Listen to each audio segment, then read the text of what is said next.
Welcome back. Outgoing U.S. President Barack Obama has been petitioned by a group of prominent Americans to pardon Marcus Garvey, founder of the United Negro Improvement Association and African Communities League, for a 1922 conviction of a mail fraud charge, for which his sentence was later commuted by President Calvin Coolidge. To discuss the issue, I'm joined by two guests, Dr. Julius Garvey, who is the son of Marcus Garvey. He joins us by phone from Queens, New York.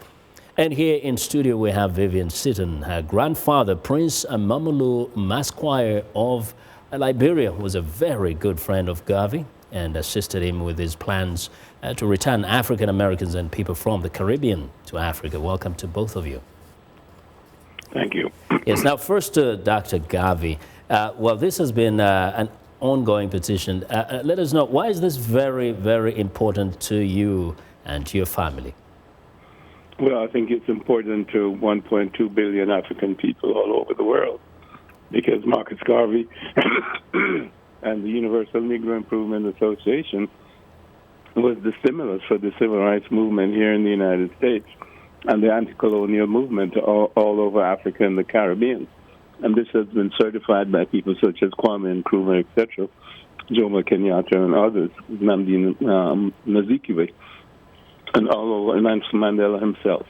So that, he's an important figure in terms of the struggle for liberation from colonialism, from apartheid, from racism here in the United States. And he's the progenitor, really, of Pan-Africanism of any significance. And certainly Kwame Nkrumah was a disciple of his, and he stated that, quite clearly. So Marcus Garvey is an international figure, and the charges brought against him by J. Edgar Hoover, who was a white supremacist, they were false. There was no evidence. There was an empty envelope. There was perjury on the part of the prosecutor. The judge should have recused himself. He was biased, etc., etc. So all of this has been presented in a petition to President Obama, and it sits on his desk as well as in the pardon office. So we're expecting that he will, deliver this posthumous presidential pardon. Now, we know that President Obama has just like 3 days and then he gets out of the White House. How significant would it have been to have him pardon, or rather be the one to execute this pardon? Well, it's significant because he stands on the shoulders of those who have gone before.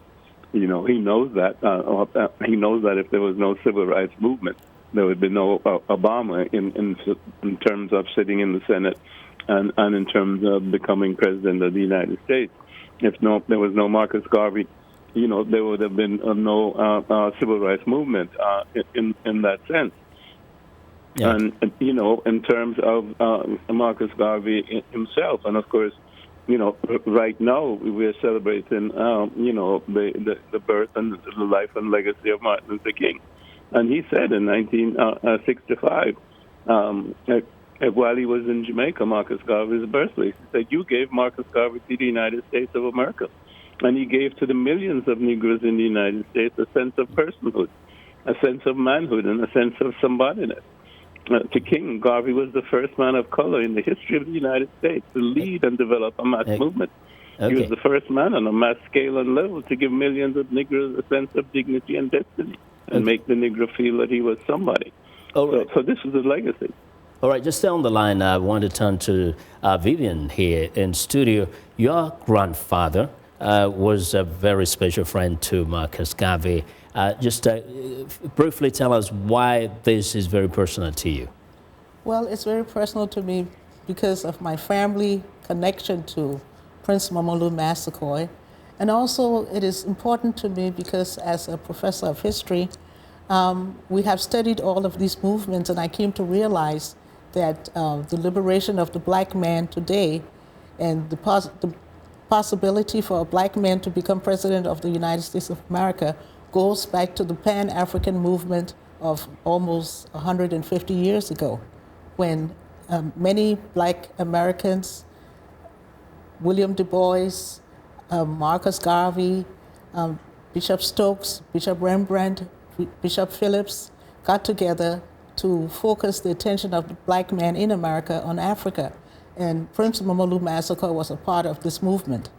And he was actually also investigated along with Marcus Garvey for a crime that they were, kind of supposed to be charged with, but he was found to be not guilty of any of those charges, right? Yes.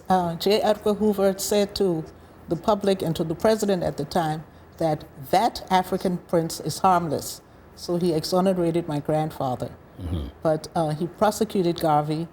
Later on, Garvey, his sentence was commuted for him to serve time in jail, but he was deported back to Jamaica, where he eventually died. Just going back to New York, Dr. Garvey said, Thursday comes, nothing happens. What next then? Well, we don't have plans for that at the present time, but, we feel that what we have done, so far has brought the issue back up into the public view. And we think that this will happen, hopefully by Wednesday, and not waiting till the last day, and that President Obama will see this as a part of his own legacy as he goes back into the life of an ordinary American citizen and focuses more on his community work, etc., as he did in Chicago before he became president. I think there's a connection there, and hopefully this will be adequate for him to see that connection himself, and then make a move in terms of the executive effort. Now, Vivian, most people probably don't know about this. Perhaps some are learning about this. Does it really matter to many who may not realize that there is something like this around hanging on the reputation of Marcus Garvey?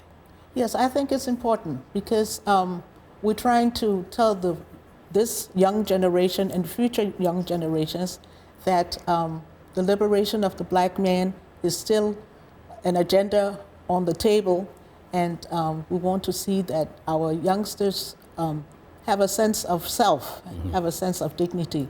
And how can we say we have a sense of dignity when the man who fought for us has a charge still looming over his name? Mm-hmm. Well, thank you. Thank you very much to both of you, Dr. Garvey and Ms. Sitton. Dr. Julius Garvey is the son of civil rights activist Marcus Garvey, and Vivian Sitton is the granddaughter of Prince Mamadou Massaquoi of Liberia, who was a friend of